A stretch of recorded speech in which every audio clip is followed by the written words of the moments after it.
À sa quatrième visite à Béthanie, le Seigneur projetait de révéler sa royauté.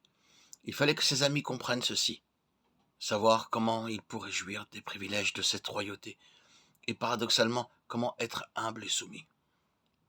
Pour accomplir la prophétie de Zacharie 9.9, le Seigneur vint cette quatrième fois à Béthanie, sur la route de Jérusalem, pour montrer sa royauté. Et comment être amené à cette royauté? Par l'humilité et la soumission. Beaucoup de croyants ont accepté le Seigneur Jésus seulement comme leur sauveur. Ils le veulent uniquement pour pardonner leurs péchés, éventuellement les prendre au ciel, là où ils seront réjouis éternellement, dans quelques coins.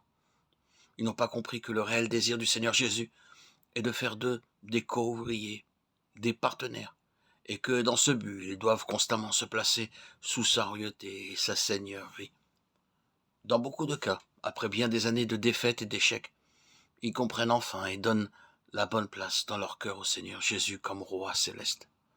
Il doit être le roi de nos cœurs, de notre foyer et de notre assemblée. Et son autorité doit s'exercer pleinement et constamment au milieu de nous, aussi bien individuellement que dans notre famille ou dans l'Église. À cette fin, la quatrième visite à Béthanie nous est révélée le secret, nous montrant comment nous pouvons demeurer sous la royauté du Seigneur Jésus-Christ et comment nous pouvons jouir de notre association avec lui en tant que notre roi céleste. C'est à dessein que notre Seigneur choisit le petit d'une ânesse pour rentrer à Jérusalem, bien qu'il ait pouvoir et autorité sur tous les animaux. Dans Marc 1.13, nous le trouvons vivant parmi les bêtes sauvages, les lions, les ours, les chacals, les loups, et tout ce qui était dans le désert de Palestine. Et ils lui obéissaient. Il est dit qu'il était avec eux. S'il avait voulu chevaucher un lion, il aurait appelé cet animal à lui, et il lui aurait obéi, comme ont fait les poissons et toutes les puissances de la nature et de l'enfer. Dans Luc 5, il voulait que tous les poissons viennent dans le filet aussi, quelle que soit leur taille. Ils vinrent tous dans le filet sans aucune résistance. En passant, nous remarquons que dans ce miracle, le Seigneur a montré comment Pierre et les apôtres devaient apporter l'évangile à tout le monde. Tout comme au commandement du Seigneur, toutes sortes de poissons vinrent dans le filet. Ses disciples devaient devenir pêcheurs d'hommes, non seulement des pauvres, mais aussi des gens de classe moyenne et des riches. Ils devaient pêcher les hommes, qu'ils soient blancs, noirs, riches ou pauvres.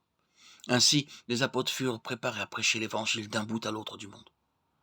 Cependant, dans Jean 21, il y a un message d'un genre différent.